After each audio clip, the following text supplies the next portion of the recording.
Walau ku belum melihat, tenanglah, Dia telah menanti.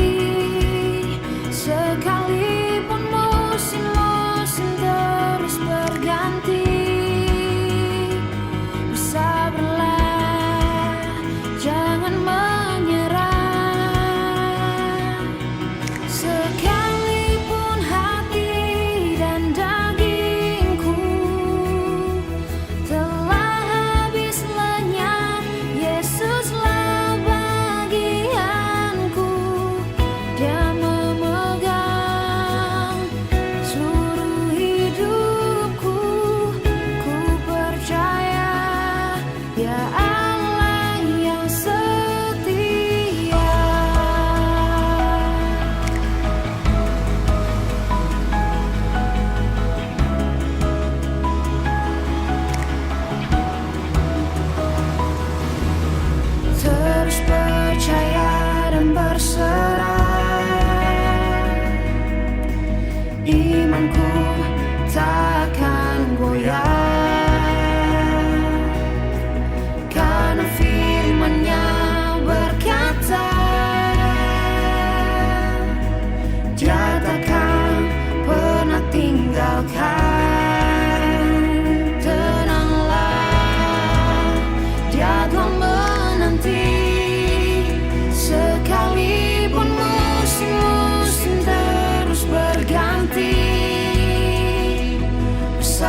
Shalom, semua jemaat Tuhan yang Tuhan kasihi.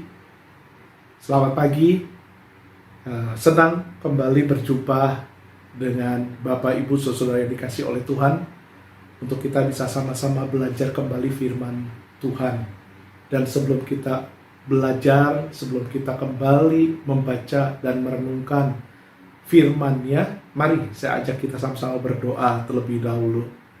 Bapak, selamat pagi.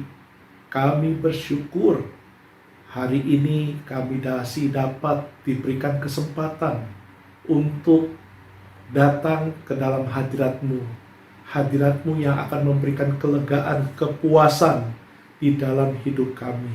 Bapak, dan sebentar kalau kami akan kembali juga mendengar firman-Mu, berbicaralah kepada setiap kami Tuhan melalui firman-Mu. Dan biar firman-Mu yang hamba sampaikan tidak kembali dengan sia-sia. Dan firman Tuhan akan tertanam di dalam setiap kehidupan jemaat-Mu yang Kau kasihi. Tertanam, bertumbuh, dan berbuah di dalam nama Yesus. Haleluya. Amin. Sudah siap dengar firman Tuhan? Kita akan sama-sama belajar dari kitab Yosua pasalnya yang keempat, saudara, sampai nanti Yosua pasal yang kelima. Jadi pasal yang keempat menceritakan tentang perjalanan bangsa Israel menyeberangi sungai Yordan.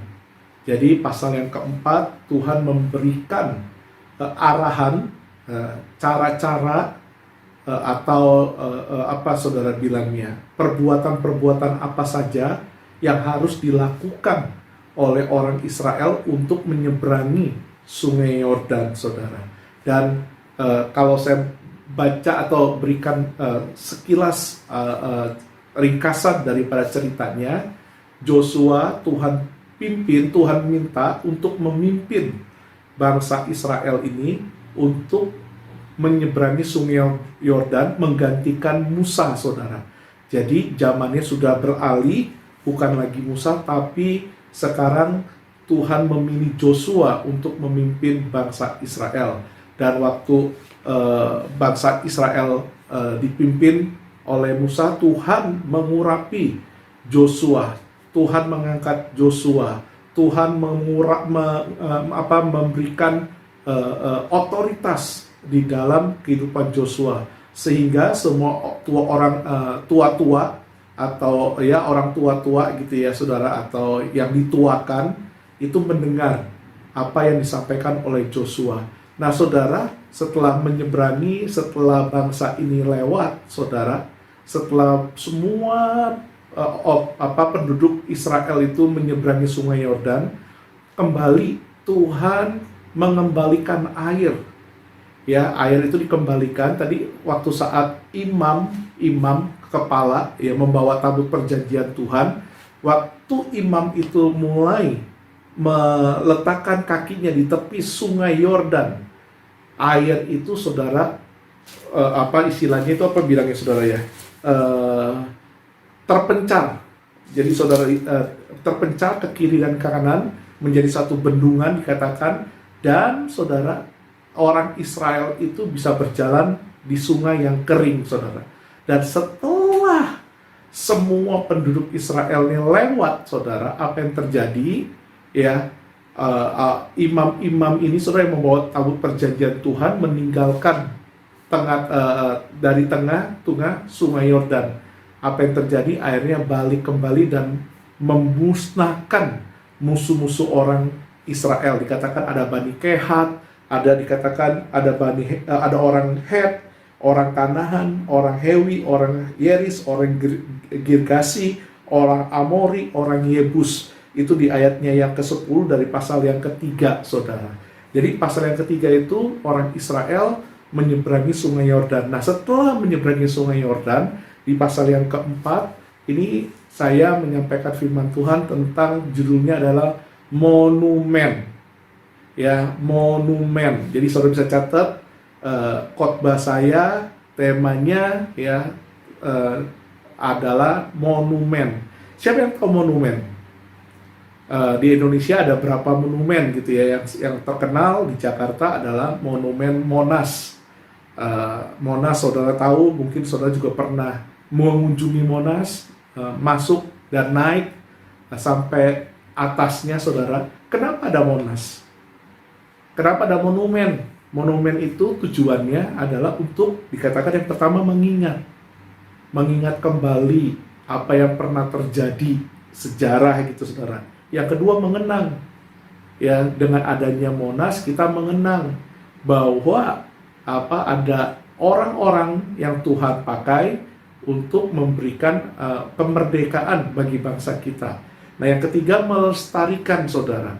Jadi melestarikan artinya sampai anak cucu kita tahu nanti bahwa monumen Monas ini dibangun atas dasar ya Soekarno Hatta, bapak kita, bapak presiden yang pertama Soekarno Hatta ini mendirikan monumen Monas karena untuk menyatakan bahwa Indonesia telah bebas dari penjajahan Belanda dan Jepang pada waktu itu. Makanya didirikanlah Monumen Nasional Monas, saudara. Sehingga orang-orang tahu, dunia tahu bahwa saat itu Indonesia berdaulat, saudara. Jadi tujuan monumen adalah untuk apa, saudara? Mengingatkan kita, mengenang kembali masa-masa perjuangan, masa-masa pada saat itu. Dan yang ketiga melestarikan, saudara. Nah kita belajar dari apa yang disampaikan oleh Tuhan melalui Tuhan kepada bangsa Israel lewat seorang nabinya yaitu Joshua. Di pasal yang keempat firman Tuhan katakan, saya akan bacakan dari ayat yang pertama, Joshua 4 ayat yang pertama, judulnya ke-12, batu peringatan. Setelah seluruh bangsa ini selesai menyeberang sungai Yordan, berfirmanlah Tuhan kepada Joshua demikian, pilihlah dari bangsa ini 12 orang, seorang dari tiap-tiap suku, dan perintahkanlah kepada mereka demikian, angkatlah 12 batu dari sini, dari tengah-tengah sungai Yordan ini, dan di tempat berjejak kaki para imam ini, bawalah semuanya itu ke seberang dan letakkanlah ke tempat kamu akan bermalam nanti. Jadi Tuhan perintahkan dari tengah-tengah sungai Yordan, ambil batunya, bawa ke di tepi sungai yang bangsa Israel yang pada saat itu akan bermalam. Jadi waktu bermalam, tempat bermalam itu ditaruhlah batu-batu itu, saudara. Lalu pasal ayat 4, lalu Joshua memanggil ke-12 orang yang ditetapkan dari orang Israel itu, seorang dari tiap-tiap suku, dan Joshua berkata kepada mereka, nyebranglah di depan tabut Tuhan Allahmu di tengah-tengah sungai Yordan, dan angkatlah masing-masing sebuah batu di atas bahumu menurut bilangan suku orang Israel. Dikatakan kenapa, untuk apa, ini yang akan dikatakan monumennya, supaya ini menjadi tanda di tengah-tengah kamu. Menjadi tanda di tengah-tengah kamu. Kenapa Tuhan menyuruh Joshua ambil batu dari tengah-tengah sungai Yordan? Yang pertama itu menjadi tanda, dikatakan supaya menjadi tanda di tengah-tengah kamu. Jika anak-anakmu bertanya di kemudian hari, apakah artinya batu-batu ini bagi kamu? Maka haruslah kamu katakan kepada mereka bahwa sungai Yordan terputus di depan tabut perjanjian Tuhan. Ketika tabut itu menyeberang sungai Yordan, air sungai Yordan itu terputus. Sebab itu batu-batu ini akan menjadi batu peringatan bagi orang Israel untuk selama-lamanya. Saudara, Tuhan ingin lewat batu ini ada monumen yang dibangun oleh orang Israel untuk mengingat kembali, saudara, apa yang Tuhan sudah kerjakan untuk orang Israel. Jadi monumen yang Tuhan suruh Joshua bangun, saudara, tujuannya kembali tadi untuk mengingat. Yang kedua tadi saya katakan, selain mengingat, saudara, mengenang dan melestarikan, menceritakan kembali bahkan kepada diri kita sendiri maupun kepada anak dan cucu kita, bahwa pernah ada terjadi sungai Yordan ini terputus airnya sehingga bangsa Israel ini bisa lewat, saudara. Saudara, ini perjalanan yang luar biasa. sejarah yang luar biasa, pengalaman yang luar biasa bersama dengan Tuhan, saudara. Ayat selanjutnya dikatakan setelah itu, saudara, maka orang Israel itu melakukan seperti yang diperintahkan Joshua. Mereka mengangkat 12 batu dari tengah-tengah sungai Yordan seperti diperintahkan Tuhan pada Joshua menurut jumlah suku Israel. Semuanya itu dibawa mereka ke seberang, ke tempat bermalam, diletakkan di situ. Pula Joshua menegakkan 12 batu di tengah-tengah sungai Yordan itu, di tempat bekas jejak kaki para imam pengangkat tabut perjanjian itu. Batu-batu itu masih ada sampai sekarang ini. Saudara, luar biasa. Monumen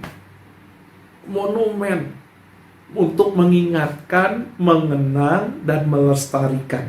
Saya katakan sekali lagi, untuk mengingatkan kita, untuk mengenang, dan untuk melestarikan, saudara. Saudara, kita belajar yuk. Saya percaya bukan cuma bangsa Israel yang mengalami hal-hal yang demikian. Saya percaya kebaikan-kebaikan Tuhan, anugerah demi anugerah Tuhan, mujizat demi mujizat Tuhan, pertolongan demi pertolongan Tuhan, itu Tuhan sudah nyatakan dari dalam hidupnya kepada saudara dan saya. Saudara dan saya telah banyak mengalami kebaikannya, mengalami pertolongannya, mengalami kelepasannya, mengalami kemurahannya.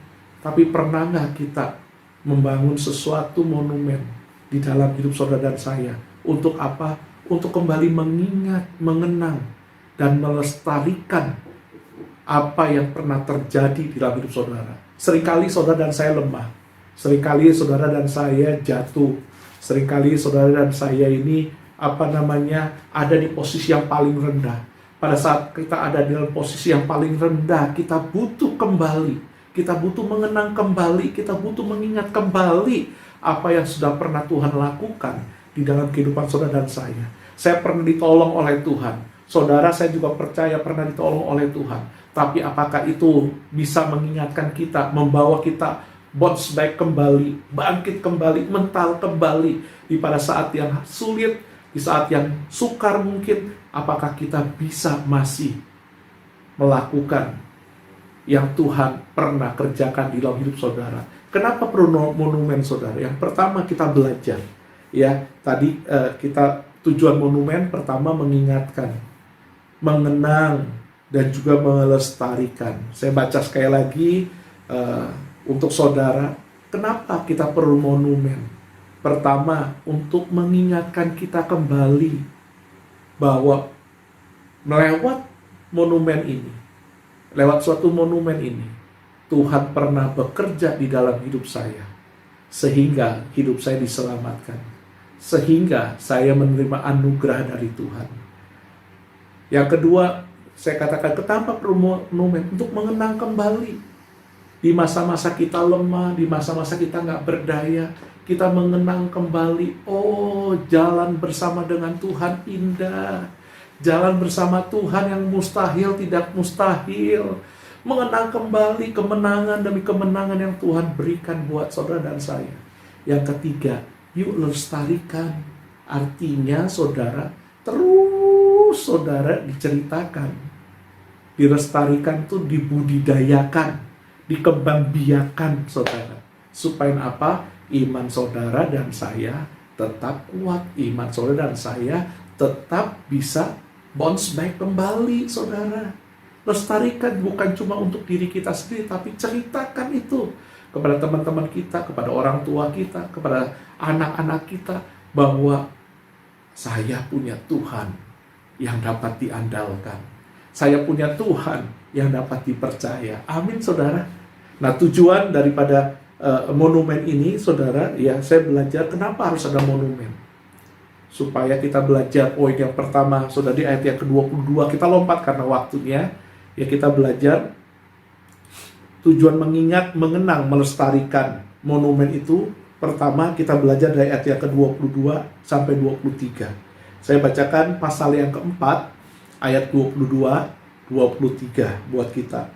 Maka haruslah kamu memberitahukan kepada anak-anakmu begini, Israel telah menyeberang sungai Yordan di tanah kering, sebab Tuhan Allahmu yang mengeringkan di depan kamu air sungai Yordan, sampai kamu dapat menyeberang seperti yang telah dilakukan Tuhan Allahmu dengan laut Teberau, yang telah dikeringkan di depan kita, sampai kita dapat menyeberang.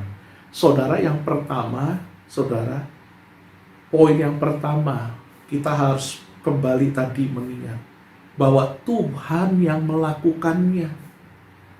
Saudara dan saya tidak punya kuasa apa-apa kalau Tuhan nggak berikan. Jadi semuanya ini karena Tuhan, ayat ini ngomong, karena Tuhan yang melakukannya, sehingga sungai Yordan ini bisa terputus airnya dan bangsa ini bisa berjalan di tengah-tengah sungai Yordan. Saudara, sungguh luar biasa. Jadi saudara, kita belajar semua hidup ini, ya, semuanya tergantung oleh Allah. Dikatakan rancangan Tuhan itu rancangan yang membawa damai sejahtera buat saudara dan saya. Yeremia 29. Percayalah, Tuhan yang melakukan dan lakukan yang baik. Yohanes 10 ayat 10 dikatakan, pencuri datang untuk membunuh, mencuri dan membinasakan, tetapi aku datang untuk memberikan hidup dan hidup yang berkelimpahan. Tuhan yang berbuat yang terbaik itu, yang baik itu datangnya dari Tuhan. Yang setuju katakan amin. Yang setuju katakan amin sekali lagi, saudara. Jadi kalau yang baik datangnya dari atas. Haleluya. Jadi Tuhan yang berbuat, yang baik itu dari Tuhan. Yakin yang baik dari Tuhan. Katakan dalam imanmu, hatimu, yang baik itu dari Tuhan. Tuhan yang melakukan, Tuhan yang menolong, Tuhan yang mengerjakan di dalam hidup saudara dan saya. Amin, saudara. Nah, yang kedua kita belajar, saudara.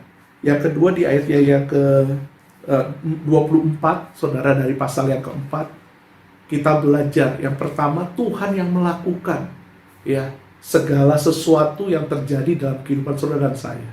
Yang kedua, kita belajar di sini katakan supaya semua bangsa di bumi tahu bahwa kuat tangan Tuhan, supaya mereka selalu takut kepada Tuhan Allahmu. Saudara, yang kedua poinnya untuk kita mengingat kembali bahwa di bumi ini, di kolong langit ini ada satu Tuhan. Ada satu Allah yang berkuasa atas seisi dunia dan hidup saudara. Namanya Tuhan Yesus. Dan saudara, dikatakan biar hati kita selalu takut akan Dia. Seringkali hati kita memberontak. Seringkali kita gak sejalan dengan Tuhan. Tapi biarlah kita mengingat kembali melalui monumen yang pernah kita bangun, yang pernah kita alami. Saudara bisa mengingat kembali bahwa dikatakan ayat ini, di bumi ini, di kolong langit ini ada satu Tuhan yang maha kuasa. Ada Tuhan yang maha adil. Ada Tuhan yang maha dahsyat, yang namanya Tuhan Yesus. Sehingga roh saudara, pikiran saudara takut akan Allah. Kalau enggak, kita akan selalu memberontak. Kita selalu ingin daging kita ini menguasai hidup kita. Tapi hari ini kita belajar lewat pengalaman hidup saudara yang pernah kita alami bersama-sama. Kita boleh mengingat, mengenang, memperingati kembali bahwa di dalam hidup kita, di dalam takut akan Tuhan, ada hikmat yang Tuhan berikan buat saudara dan saya. Yuk, saudara, ada dua yang kita pelajarin.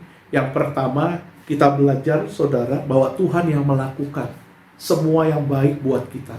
Yang baik semua datangnya dari Tuhan. Yang setuju katakan amin. Yang kedua, supaya kita ini tahu di bumi ini ada satu Tuhan yang berkuasa. Dan biar kita juga takut akan Tuhan.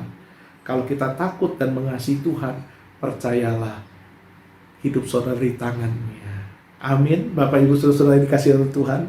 Jadi ada dua. Yang pertama, Tuhan yang melakukan yang terbaik buat kita. Semua yang baik datangnya dari Tuhan.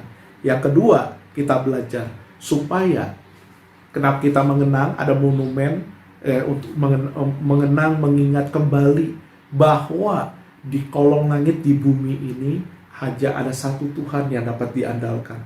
Dan biar hati kita senantiasa boleh mengasihi, menghormati, takut akan Dia.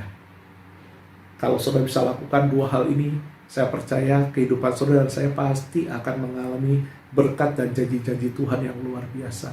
Yang terakhir, kita akan belajar kenapa kita perlu mengenang, kenapa kita harus mengingat atau melestarikan. Yang ketiga, kita ada di dalam Ulangan pasal yang keempat. Kita buka Ulangan pasal yang keempat, ayat yang ke-9. Ulangan 4 ayat yang ke-9, firman Tuhan mengatakan demikian. Ulangan 4 ayat yang ke-9, tetapi waspadalah dan berhati-hatilah, supaya jangan engkau melupakan hal-hal yang dilihat oleh matamu sendiri, dan supaya jangan semuanya itu hilang dari ingatanmu seumur hidupmu. Beritahukanlah kepada anak cucumu, kepada anak-anakmu, dan kepada cucu cicitmu semuanya. Jadi saudara, yang ketiga kita belajar supaya kita tidak melupakan hal-hal yang pernah kita lihat, kita alami, kita dengar. Saya percaya di tengah-tengah kita, saudara, ada yang pernah Tuhan jamah waktu saudara sakit perut. Saya percaya di tengah-tengah kita, waktu saudara nggak punya uang, Tuhan bisa kirim makanan, minuman melalui teman-teman saudara.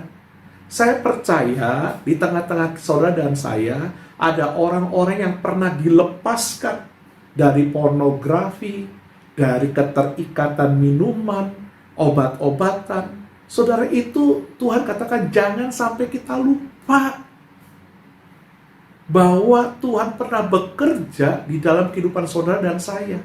Supaya kita nggak lupa, saudara. Kita lihat benda itu, misalnya contohnya saudara, kenapa foto kawin, foto pernikahan selalu dipajang atau digantung di kamar papa mama, saudara. Kenapa foto pernikahan nggak digantung misalnya di WC, atau nggak digantung mungkin di ruang tamu, saudara? Selalu ada di di kamar tamu. Kenapa adanya selalu ada di ruang tamu atau di kamar papa mama, saudara? Karena waktu saat mereka mungkin lagi jenuh, lagi punya masalah, mereka akan melihat foto kenang-kenangan mereka 30 tahun yang lalu, di mana mereka berjumpa, bertemu pertama kalinya, dan mereka mengatakan seia sekata untuk hidup bersama-sama. Mereka kembali mengenang masa-masa indah, saudara. Nah, itu gunanya, saudara, untuk mengingat kembali supaya kita nggak lupa, saudara. Kalau lupa, kita ini akan down lagi, saudara. Tapi waktu saudara ingat kembali akan perjalanan kita bersama dengan Tuhan, mengingat kembali apa yang pernah Tuhan kerjakan di dalam hidup saudara dan saya percaya iman saudara pasti akan dibangkitkan kembali. Saya percaya yang lemah akan Tuhan kuatkan. Saya percaya yang tadinya nggak punya pengharapan diberikan pengharapan yang baru oleh Tuhan. Saya percaya yang tadinya sudah putus asa, Tuhan bangkitkan kembali rohnya. Dan biar rohmu tetap menyala-nyala di dalam Tuhan. Amin, saudara. Yuk, jangan lupain. Kita ingat terus apa yang Tuhan telah perbuat dalam hidup kita. Tuhan, kita minta sama Tuhan untuk kita selalu bisa, kalau lupa sedikit ya nggak apa-apa lah, tapi jangan lupa banyak-banyak, saudara. Nah, seringkali manusia, ada satu pepatah Indonesia dikatakan setitik nila merusak susuk sebelanga. Tuhan sudah banyak sekali memberkati kita, tapi kadang-kadang kita lupa kebaikan Tuhan. Yang kita ingat selalu katakan, Tuhan, kenapa aku sakit? Kenapa aku ada di titik yang paling rendah hari ini? Seringkali yang kita ingat itu, saudara, itu manusia. Seringkali kalau saudara disakitin juga gitu, saudara, sama teman. Teman saudara berbuat 10 kali kebaikan, saudara lupa. Tapi satu hal yang jelek, saudara selalu ingat.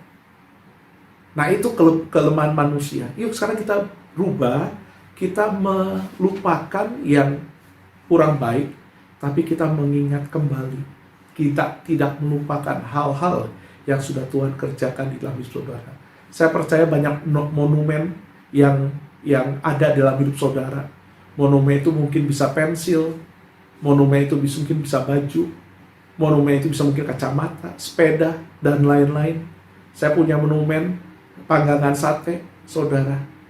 Setiap kali saya lihat panggangan sate itu, saya bersyukur. Saya punya blender, untuk blender bumbu-bumbu, saudara, sampai pecah. Blender itu sudah ikut saya mungkin 17-18 tahun yang lalu, saudara. Saya beli lewat blender itu, saya bisa berusaha.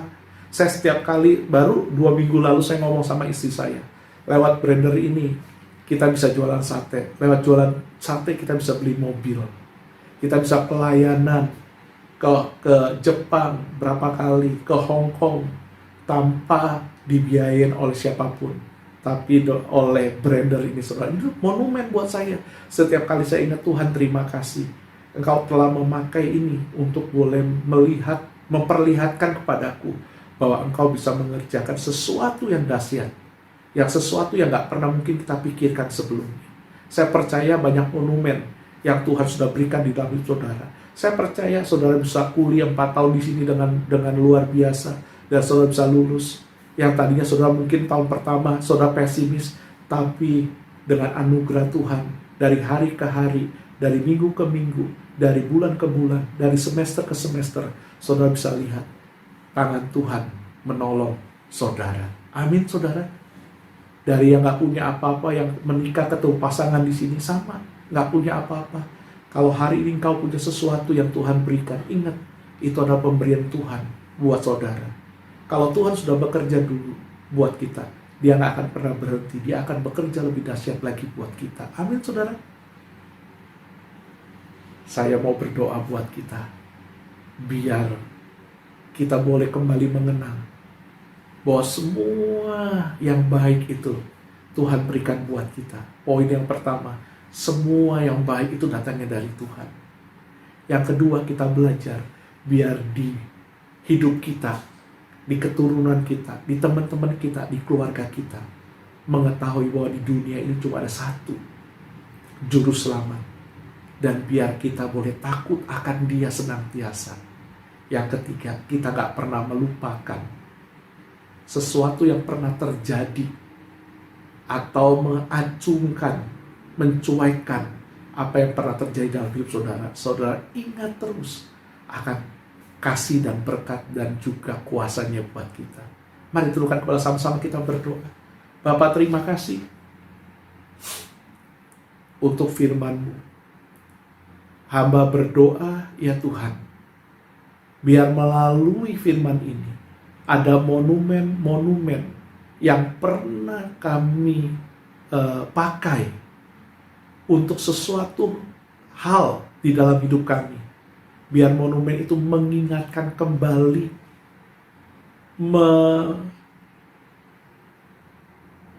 menguatkan kami kembali, agar melalui peristiwa-peristiwa yang pernah terjadi, itu boleh membangkitkan, bounce back kami kembali, untuk kami boleh mengikuti Engkau. Bapa, kalau hamba selesai berbicara hari ini, pagi ini, Tuhan, aku berdoa, Engkau yang menyempurnakan setiap perkataan-perkataan hamba-Mu ini, Tuhan. Biar setiap Jumat-Jumatmu yang mendengar, itu boleh terberkati, dibangun, dikuatkan. Dan mari, Bapak Ibu yang dikasih oleh Tuhan, saya percaya Tuhan sangat baik, teramat baik buat saudara dan saya. Terima kasih Bapak, terima kasih Tuhan Yesus.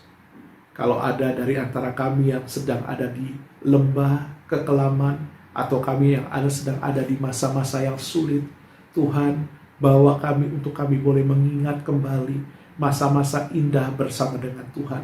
Masa-masa yang penuh kenangan, penuh dengan sukacita bersama dengan Engkau. Sehingga kami boleh dibangunkan kembali imannya di hadapan Engkau. Bapa, terpujilah nama Engkau. Kami bersyukur Engkau Allah yang gak pernah meninggalkan kami. Bapa, terima kasih. Terima kasih. Dan mari angkat kedua tangan kita. saya akan berdoa berkat buat saudara. Sebelum kita akhiri ibadah kita pagi hari ini, Bapa, di dalam nama Tuhan Yesus, kami percaya bahwa kami adalah anak-anak Allah yang dipilih oleh Allah dengan anugerah-Mu. Dan kalau sebentar kami akan melanjutkan aktivitas kami akan berpisah satu dengan yang lain. Terimalah kasih daripada Bapa, anugerah daripada Tuhan Yesus Kristus, dan persekutuan yang indah bersama dengan Allah Roh Kudus menyertai saudara dari hari ini sampai Dia datang menjemput saudara dan saya sebagai mempelainya. Terpujilah nama Engkau, dan di dalam nama Yesus kami telah berdoa. Haleluya. Amin. Yang diberkati Tuhan, mari sama-sama katakan amin. Happy Sunday semuanya. Dan saya berdoa kita semua diberkati Tuhan sepanjang minggu ini. Haleluya. Haleluya. Amin. Amin. Halo guys, hari ini Minggu tanggal berapa sih? 16 Mei kita live stream guys. Gara-gara COVID lagi guys, jangan hewan guys. Lagi syuting guys. Halo San. Halo? Sekarang baru video pengumuman ya? Oke, aku next. Shalom! Kami akan menyampaikan beberapa pengumuman untuk seminggu ke depan. Ibadah Super Sunday akan diadakan secara online di YouTube kita AFGF Culture pada pukul 11. Lalu ibadah iKids sementara ditiadakan.